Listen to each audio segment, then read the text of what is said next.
ಎಲ್ಲರಿಗೂ ನಮಸ್ಕಾರ ಫ್ರೆಂಡ್ಸ್. ಇವತ್ತು ನಾವು ಎಲ್ಲಿಗೆ ಹೊಂಟಿದ್ದಪ್ಪ ಅಂದ್ರೆ ಮೈಸೂರು ಪ್ಯಾಲೇಸಿಗೆ. ಹೋದ ಎಪಿಸೋಡ್ನಾಗ ನಿಮಗೆ ಹೇಳಿದ ನಾ ಚಾಮುಂಡೇಶ್ವರಿ ಬೆಟ್ಟ ನೋಡಿದ್ಮ್ಯಾಗ ನೆಕ್ಸ್ಟ್ ಎಲ್ಲಿಗೆ ಹೋಗ್ತೀನಪ್ಪ ಅಂದ್ರೆ ಅದು ಮೈಸೂರು ಪ್ಯಾಲೇಸಿಗೆ ಅಂತ. ಅದು ಇವತ್ತು ನಡೆದೆವು ನಡ್ರಿ. ನಾವು ಚಾಮುಂಡೇಶ್ವರಿ ಬೆಟ್ಟದಿಂದ ಮೈಸೂರು ಪ್ಯಾಲೇಸಿಗೆ ಆಟೋ ನಿಂತ ಈಗ ಬಂದೆವು. ಮೈಸೂರು ಪ್ಯಾಲೇಸಿನ ಒರಿಜಿನಲ್ ಹೆಸರು ಯಾವುದಪ್ಪ ಅಂದ್ರೆ Amba Vilas palace. Mysuru ಪ್ಯಾಲೇಸಿಗೆ ಹೋಗ್ಲಕ್ಕ ಟೂರಿಸ್ಟ್ಗಳಿಗೆ main ಗೇಟ್ನಿಂದ entry ಕೊಡೋದಿಲ್ಲ. ಅದರ ಬದಲಾಗಿ ಪ್ಯಾಲೇಸ್ನ ಸೌತ್ ಸೈಡ್ನಿಂದ ಎಂಟ್ರಿ ಕೊಡ್ತಾರೆ.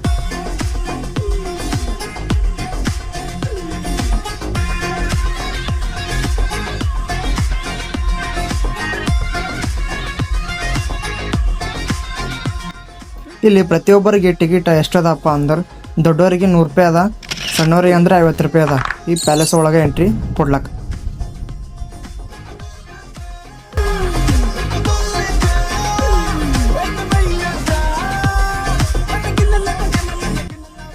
ನನಗೆ ಟಿಕೆಟ್ ತೊಗೊಂಡ್ಮೇಲೆ ನಾನು ಮನ್ಸಂತೂ ಒಳಗೆ ಯಾವಾಗ ಓದ್ತೀನಪ್ಪ ಯಾವಾಗ ನೋಡ್ತೀನಪ್ಪ ಅನಿಸ್ತು. ಒಂದೇ ಅದ ನೋಡ್ರಿ ಮೈಂಡ್ನಾಗ. ಇದು ಯಾಕಪ್ಪ ಅಂದ್ರೆ ನಾ ಯಾವಾಗೂ ಬರೀ ಇದು ಮೊಬೈಲ್ನಾಗ ಮತ್ತು ಬುಕ್ಸ್ ಒಳಗೆ ನೋಡಿದ. ಪ್ಯಾಲೇಸ್ ಒಳಗೆ ಎಂಟ್ರಿ ಕೊಡೋದು ಇದೇ ಫಸ್ಟ್ ಟೈಮ್. ಈ ಮೈಸೂರು ಪ್ಯಾಲೇಸನ್ನು ಯಾರು ನಿರ್ಮಿಸಾರಪ್ಪ ಅಂದ್ರೆ ನಾಲ್ವಡಿ ಕೃಷ್ಣರಾಜ ಒಡೆಯರ್. ಇದನ್ನು 1897ರಿಂದ ಸ್ಟಾರ್ಟ್ ಮಾಡ್ಯಾರ ಮತ್ತು ಕೆಲಸ ಯಾವಾಗ ಮುಗ್ದದಪ್ಪ ಅಂದ್ರೆ 1912ದಾಗ.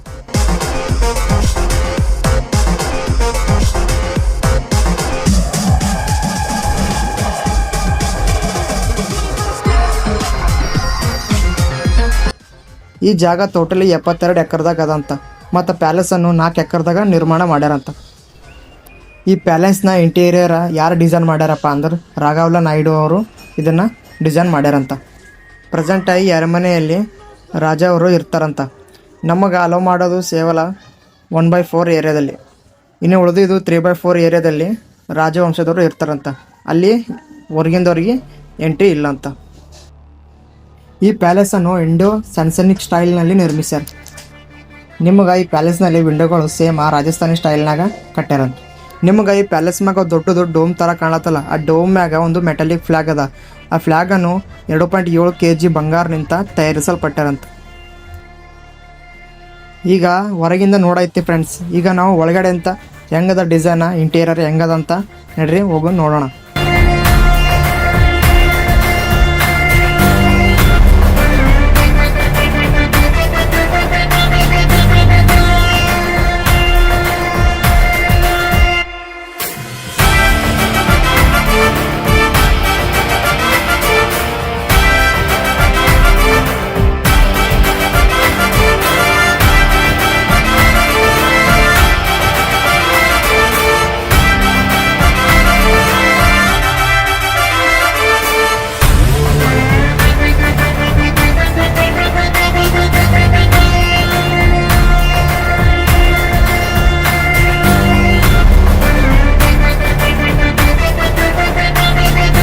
ನಮಗೆ ಪ್ಯಾಲೇಸ್ ಒಳಗೆ ಎಂಟ್ರಿ ಆದ್ಮೇಲೆ ಅಪೋಸಿಟ್ ಕಾಣೋದು ಏನಪ್ಪ ಅಂದ್ರೆ ಈ ಪ್ಯಾಲೇಸ್ನ ಓಲ್ಡ್ ಡೆಮೋ ಅಂತಲೇ ಹೇಳ್ಬೋದು.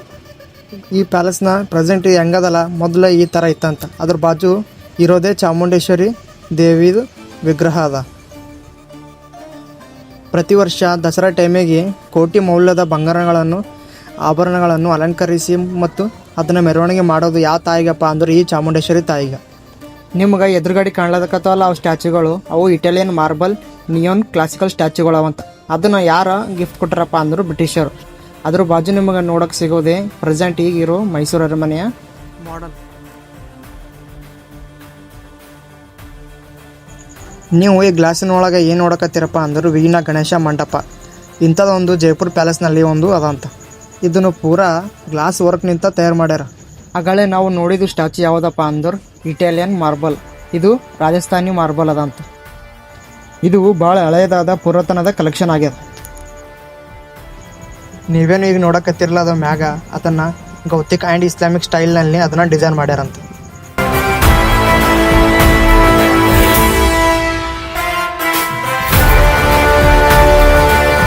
ನೀವೇನೀಗ ನೋಡಕತ್ತಿರಲ್ಲ ಆನೆಗಳು ಫ್ರೆಂಡ್ಸ್, ಆ್ಯಕ್ಚುಲಿ ರಿಯಲ್ ಆನೆಗಳು ತಲೆ ಅವ ಇವು. ನಾನು ಕೇಳಿದ್ರೆ ನಾನೇ ಶಾಕ್ ಅದ. ರಿಯಲ್ ಇರೋ ಆನೆಗಳು ತಲೆ ಹೆಂಗೆ ಇಡ್ತಾರಪ್ಪ ಅವು, ಮತ್ತು ಹಿಂಗೆ ಫ್ರೆಶ್ ಆಯ್ತು ಅವು. ಇದಕ್ಕೆ ಏನೋ ಡ್ಯಾಮೇಜ್ ಆಗ್ಲಾರ್ದಾಗಂತ ಇಯರ್ಲಿ ಒಂದು ಸಾರಿ ಇದಕ್ಕೆ ಕೆಮಿಕಲ್ ಹೊಡಿತಾರಂತ. ಈ ಆನೆಗಳ ತಲೆ ಗೋಡೆಗೆ ಯಾಕೆ ಸಿಗಾಕಾರಪ್ಪ ಅಂದ್ರೆ ಇವು ಹಿಂದೂ ಕೈಲಿ ಮೈಸೂರಿನಲ್ಲಿ ಸುತ್ತಮುತ್ತ ಬರೋ ಹಳ್ಳಿಗಳಿಗೆ ಭಾಳ ಕಾಟ ಕೊಟ್ಟೆವಂತ. ಇವು ಹೊಲದಲ್ಲಿ ಹೋಗಿ ಕಬ್ಬುಗಳನ್ನು ಕಡಿಯೋದು ಮತ್ತು ಅವು ತಿನ್ನೋದ್ರು ಎಲ್ಲ ನಾಶ ಮಾಡೋದನ್ನು ನೋಡಿ ಜನರು ಇದನ್ನು ಸಮಸ್ಯೆಗೆ ಬಗೆಹರ್ಲಕ್ಕಂತ ರಾಜರ ಬಲ್ಲಿ ಹೋದಾಗ ಅವರು ಇದನ್ನು ಬೇಟೆಯಾಡಿ ಸಾಯಿಸಾರಂತ.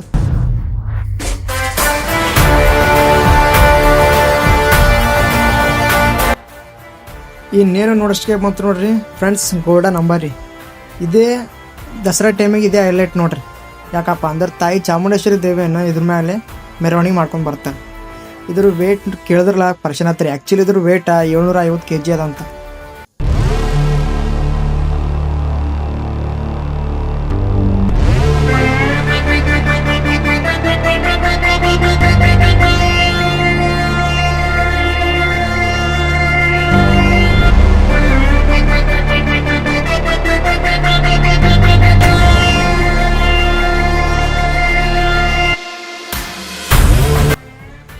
ನೀವೇ ನೋಡಕತ್ತಿರಲ್ಲ ಫ್ರೆಂಡ್ಸ್, ಇವು ಪೇಂಟಿಂಗ್ಗಳು ಆ್ಯಕ್ಚುಲಿ ರಿಯಲ್ ಆಗಿ ನಡೆದಿದ್ದವು ಅಂತ. ಇವು ಆ್ಯಕ್ಚುಲಿ ಇದ್ದವು ಪೇಂಟಿಂಗ್ಗಳು ಬ್ಲ್ಯಾಕ್ ಆ್ಯಂಡ್ ವೈಟ್. ಮತ್ತು ಇದನ್ನು ಈ ಥರ ರಿಯಲಿಸ್ಟಿಕ್ ಮಾಡ್ಲಿಕ್ಕೆ ಟೈಮ್ ತೊಗೊಂಡಿದ್ದು ಮಿನಿಮಮ್ ಅವರು 15 ವರ್ಷ ಅಂತ. ಟೋಟಲಿ 6 ಜನ ಇದಕ್ಕೆ ವರ್ಕ್ ಮಾಡ್ಯಾರಂತ.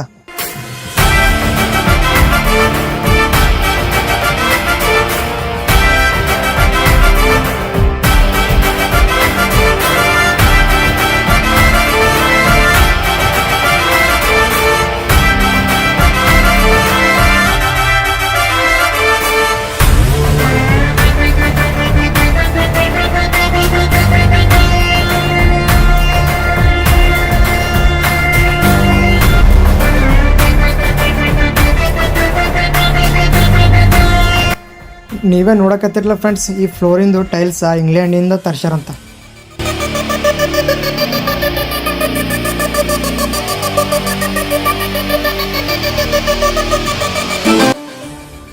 ನೋಡ್ರಿ ಫ್ರೆಂಡ್ಸ್, ಯಾವ ಥರ ಇಲ್ಲಿ ಡಿಸೈನ್ ಮತ್ತು ಇಂಟೀರಿಯರ್ ಎಷ್ಟು ಭಾರಿ ಮಾಡ್ಯಾರಂತ.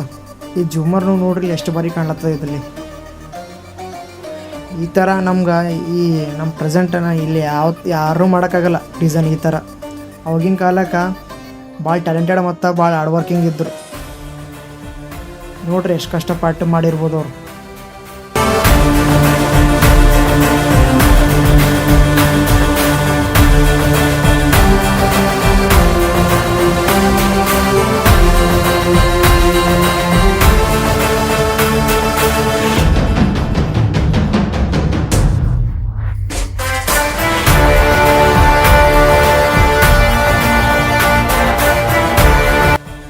ನೀವೇ ನೋಡೋಕತ್ತಿರಲ್ಲ ಫ್ರೆಂಡ್ಸ್, ಇವ್ರ ಫೋಟೋ ಯಾರಪ್ಪ ಅಂದ್ರೆ ಇವರು ಕೃಷ್ಣರಾಜ ಒಡೆಯರ್ ಅಂತ. ಇವರೇ ನೋಡ್ರಿ ಅರಮನೆದು ಕನ್ಸ್ಟ್ರಕ್ಷನ್ ಚಾಲೂ ಮಾಡಿರಂತ. ಇವ್ರು ಈ ಫೋಟೋದಾಗರಲ್ಲ ಇವ್ರು ಕೃಷ್ಣರಾಜ ಒಡೆಯವರ ತಾಯಿರ ಅಂತ ಅಂದರು, ರಾಜಮಾತಾರ ಅಂತ. ಇವರೇ ನೋಡ್ರಿ ಮತ್ತು ಈ ಪ್ಯಾಲೇಸ್ನ ಕನ್ಸ್ಟ್ರಕ್ಷನ್ನ ಮುಗಿಸಿದವ್ರು. ನೀವೇ ನೋಡೋಕತ್ತಿರಲ್ಲ ಫ್ರೆಂಡ್ಸ್, ಇವರೇ ನೋಡ್ರಿ ಕರ್ನಾಟಕ ಮತ್ತು ತಮಿಳುನಾಡು ಎಕ್ಸ್ ಗವರ್ನರ್. ಮತ್ತು ನೀವು ಈ ನೋಡೋಕತ್ತಿರಲ್ಲ ಈ ಪೇಂಟಿಂಗ್ನ ಯಾರು ಪೇಂಟಿಂಗ್ ಮಾಡ್ಯಾರಪ್ಪ ಅಂದ್ರೆ ಗ್ರೇಟ್ ಆರ್ಟಿಸ್ಟ್ ರಾಜಾ ರವಿವರ್ಮ ಅವರು ಅಂತ ಗೈಡ್ ಅವರು ಹೇಳಿದ್ರು ನಮಗೆ.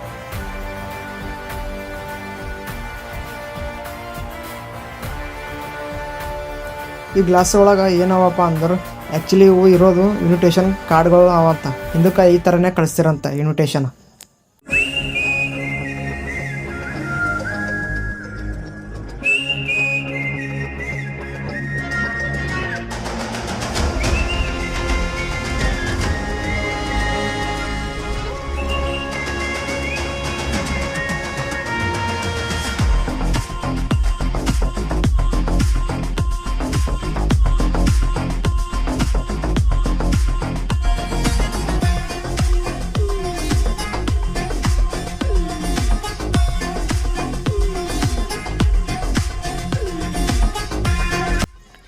ಇದೇ ನೋಡ್ರಿ ಫ್ರೆಂಡ್ಸ್ ಆಡಿಯನ್ಸ್ ಹಾಲ್.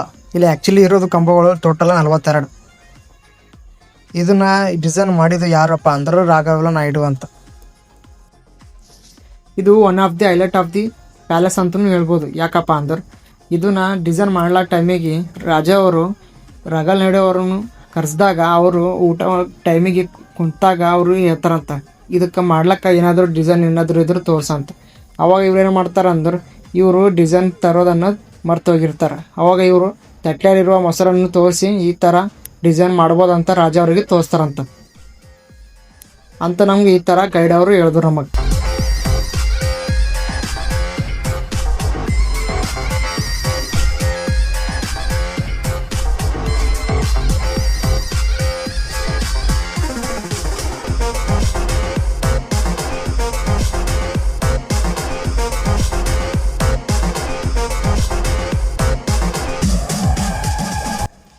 ನೀವೇ ನೋಡಕತ್ತಿರಲ್ಲ ಫ್ರೆಂಡ್ಸ್, ಈ ರೂಫ್ ಪೇಂಟಿಂಗ್ ಆ್ಯಕ್ಚುಲಿ ಇನ್ನೊಂದಿದು ಹೈಲೈಟ್ ಅಂತಲೇ ಹೇಳ್ಬೋದು ಮೈಸೂರು ಪ್ಯಾಲೇಸ್ನಾಗೆ.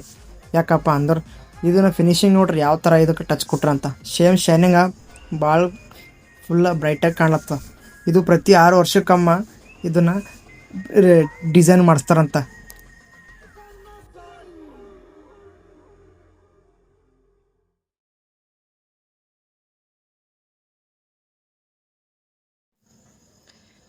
ನೀವೇ ನೋಡಕತ್ತಿರಲ್ಲ ಫ್ರೆಂಡ್ಸ್, ಇದೇ ನೋಡ್ರಿ ಪ್ರೈವೇಟ್ ದರ್ಬಾರ್ ಹಾಲ್. ಇದು ಪ್ರತಿ ನವರಾತ್ರಿಗೆ ಇಲ್ಲೇ ಪೂಜೆಯನ್ನು ಮಾಡ್ತಾರಂತ ರಾಜ ಅವರು.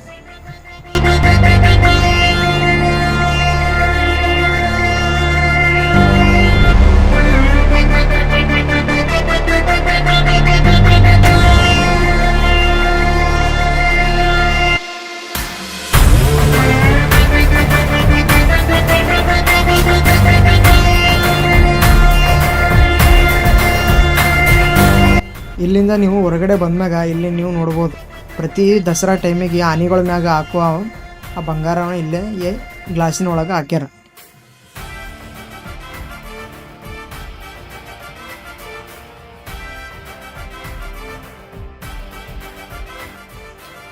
ಒಳಗಡೆ ಇಷ್ಟೆಲ್ಲ ಐತೆ ನೋಡ್ರಿ ಫ್ರೆಂಡ್ಸ್. ನೋಡ್ರಿ ಎಷ್ಟು ಜನ ಬಂದಾರ ನೋಡೋಕೆ ಇಲ್ಲಿ ಪ್ಯಾಲೇಸ್ನ ಅಂತ. ನೀವು ಹೊರಗೆ ಬಂದ್ಮ್ಯಾಗ ನೀವು ಯಾವ ಕಡೆ ಹೋಗ್ತೀರಪ್ಪ ಅಂದ್ರೆ ಮೈಸೂರು ರೆಸಿಡೆಂಟಲ್ ವಿಗ್ ಕಡೆ ನೀವು ಸ್ಟ್ರೇಟಾಗಿ ಹಂಗೆ ಹೋದ್ರಲ್ಲ ದೇವಸ್ಥಾನಗಳು ಕಾಣ್ತಾವೆ. ದೇವಸ್ಥಾನದ ಕಡೆ ಆದಮೇಲೆ ನೀವು ಬೇಕಾದ್ರೆ ಇಲ್ಲಿ ಹೊರಗಡೆ ನಿಮ್ಗೆ ಎಕ್ಸಿಟ್ನು ಇರ್ತಾವೆ. ನಾವು ಹಂಗೆ ಈಗ ಹೊರಗಡೆ ಬಂದು ಸುತ್ತಾಗಿ ಸ್ವಲ್ಪ 2-3 ಫೋಟೋ ತಗೊಂಡು ಹೊಂಟಿದ್ದೆವು. ನಮ್ಗೆ ಇದೇ ಥರದ ನಮ್ಮ ಮಾಹಿತಿ ನಿಮ್ಗೆ ಇಷ್ಟ ಆಗಿತ್ತು ಅಂದ್ರೆ ಲೈಕ್, ಕಮೆಂಟ್, ಶೇರ್ ಮಾಡಿರಿ ಮತ್ತು ನಮ್ಮ ಚಾನಲನ್ನು ಸಬ್ಸ್ಕ್ರೈಬ್ ಮಾಡಿರಿ. ಧನ್ಯವಾದಗಳು.